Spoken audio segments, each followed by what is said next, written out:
Assalamualaikum warahmatullahi wabarakatuh. Perkenalkan, nama saya Irma Yanti, NIM 8594240179 Pokjar Bone. Nah, kali ini saya akan melakukan praktik yaitu pencemaran lingkungan, pengaruh deterjen terhadap pertumbuhan kacang hijau. Adapun alat dan bahan, yang pertama ada sendok, yang kedua ada gelas plastik yang sedang saya tulisi dengan angka 100%, 50%, 25%, 12,5%, 6,25%, 3,1%, dan label kontrol untuk wadah. Nah, selanjutnya sini saya menyediakan gelas juga untuk larutan deterjen. Seperti tadi saya memberikan label 100%, 50%, 25%, 12,5%, 6,25%, dan 3,1%. Selanjutnya ada air, ada kacang hijau, ada deterjen, dan ada tisu. Terakhir ada kardus untuk menutup nanti tanaman kacang hijau. Nah, langkah pertama di sini saya akan memberikan air pada kacang hijau supaya saya ketahui bahwa ini kacang hijau yang bisa ditanam, yang tidak bisa ditanam. Nah, kita bisa ketahui dengan cara melihat kacang hijau yang naik di permukaan air, berarti itu kacang hijau yang tidak bisa ditanam.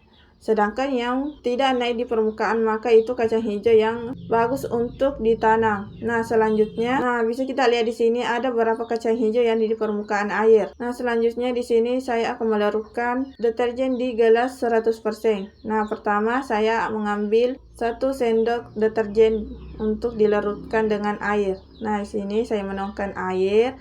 Setelah menuangkan air, saya mengaduk supaya semuanya tercampur rata. Setelah tercampur, saya membagi dua di gelas 50%.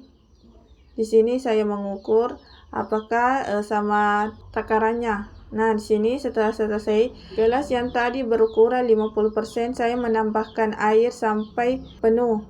Setelah penuh, saya lanjut membagi dua lagi ke gelas 25%. Seperti tadi 100% ke 50%. Nah, lanjut di sini saya menambahkan air. Kemudian setelah menambahkan air, saya akan menuangkan di gelas selanjutnya, dan begitu pun seterusnya.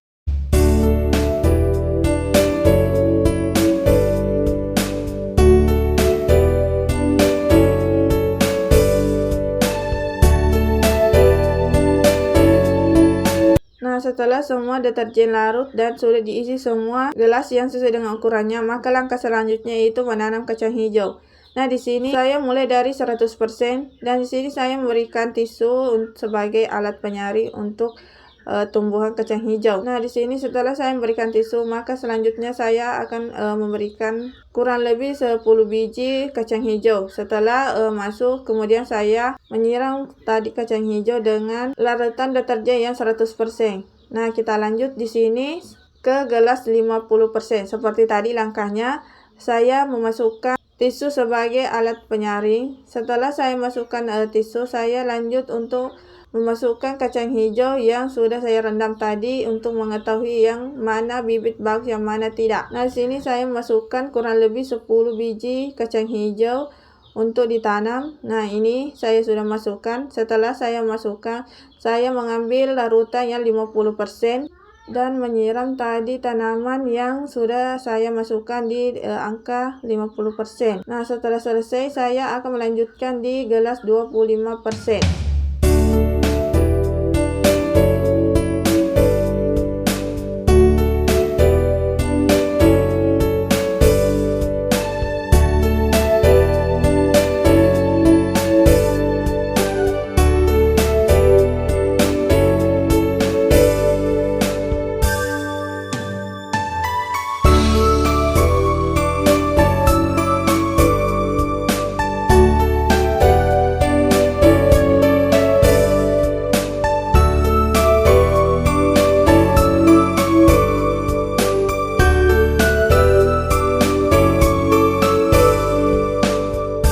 Setelah semua sudah ditanam, maka langkah selanjutnya di sini saya akan menutup dan akan membuka kembali di keesokan harinya. Nah, di sini sudah 1 hari dan saya langsung membuka dan melihat perubahan yang ada. Dan pertama di sini 100% terlihat bahwa tidak ada satupun kacang hijau yang tumbuh. Kemudian kita lanjut ke 50%, bisa kita lihat ada beberapa yang tumbuh, ada beberapa yang mati.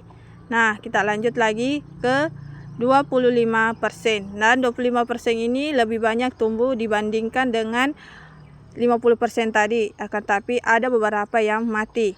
Lanjut ke 12,5%, ada satu yang mati dan semuanya hidup. Lanjut ke 6,25, bisa kita lihat bahwa semuanya hidup. Lanjut ke 31%, juga di sini tanaman kacang hijaunya semuanya hidup. Lanjut yang terakhir yaitu label kontrol. Nah, di sini bisa kita lihat kacang hijau tumbuh dengan lumayan panjang dibandingkan dengan yang lain. Nah, kita lanjut di sini hari kedua.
Kesimpulan, semakin rendah prestasi deterjen dalam air, perkecambahan kacang hijau akan tetap tumbuh dengan baik. Namun sebaliknya, prestasi deterjen semakin tinggi, pertumbuhan perkecambahan akan terhambat.